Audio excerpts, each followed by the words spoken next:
اور بسم اللہ کے متعدد فضائل بھی ہیں۔ حضرت جابر رضی اللہ تعالیٰ عنہ فرماتے ہیں کہ اللہ رب العزت نے قسم اٹھا کر فرمایا ہے کہ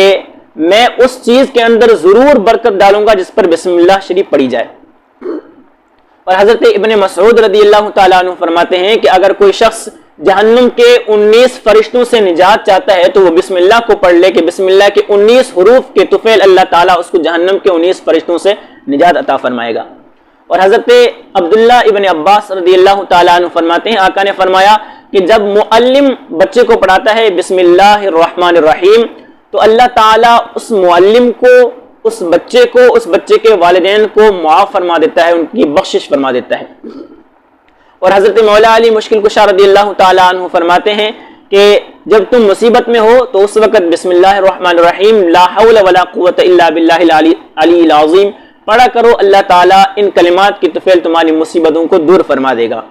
اور ایک حدیث پاک میں ہے کل امر ذی بال لم یبدأ فیہ بسم اللہ فہو ابتر، کہ ہر عظیم الشان کام جس کے شروع میں بسم اللہ نہ ہو تو وہ ادھورا رہ جاتا ہے۔ پیر کرم شاہ صاحب الازہری علیہ رحمہ فرماتے ہیں کہ اللہ تعالیٰ نے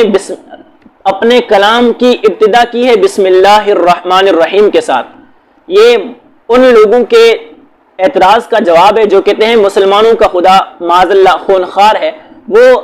ایک مرتبہ اس طرف آ کے دیکھ لیں، اللہ رب العزت کے کلام کو پڑھ لیں کہ اس کلام کی ابتدا کس سے ہو رہی ہے، بلکہ ہر صورت کی ابتدا کس سے ہو رہی ہے، اللہ رب العزت کے رحم سے ہو رہی ہے۔ اللہ رب العزت فرما رہا ہے اس اللہ کے نام کے ساتھ جو رحمان ہے جو رحیم ہے، تو مسلمانوں کا خدا خونخوار نہیں بلکہ رحمان و رحیم ہے۔ اس میں ایک مسلمانوں کے لیے ہمارے لیے یہ بھی درس ہے کہ ہم جس خدا کے بندے ہیں وہ رحمان ہے، وہ رحیم ہے، تو ہمیں اپنے اندر بھی صفت رحمت کو اجاگر کرنا چاہیے، اپنے اندر بھی نرمی والے معاملات کو رکھنا چاہیے۔ اور اس کے متعدد فضائل ہیں نرمی کے۔ آقا دو جہاں صلی اللہ علیہ وسلم نے فرمایا ان الرفق لا یکون فی شیء الا زانہ ولا ینزع عن شیء الا شانہ، نرمی جس چیز کے اندر بھی ہوتی ہے اس کو سنوار دیتی ہے، اس کو خوبصورت بنا دیتی ہے، اور جس چیز سے بھی نرمی کو ختم کیا جائے وہ اس کو اجھاڑ دیتی ہے، اس کو ختم کر دیتی ہے۔ تو ہمارے اندر بھی صفت رحمت ہونی چاہیے، ہم بھی اپنے بچوں پر اور دوسرے مسلمان بھائیوں پر رحیم ہونے چاہیے، ہمارے اندر بھی یہ صفت ہونی چاہیے کہ ہم ان لوگوں پر بھی رحم کریں۔ تو اللہ رب العزت سے دعا ہے اللہ رب العزت مجھے جو کلمات بیان کیے اس پر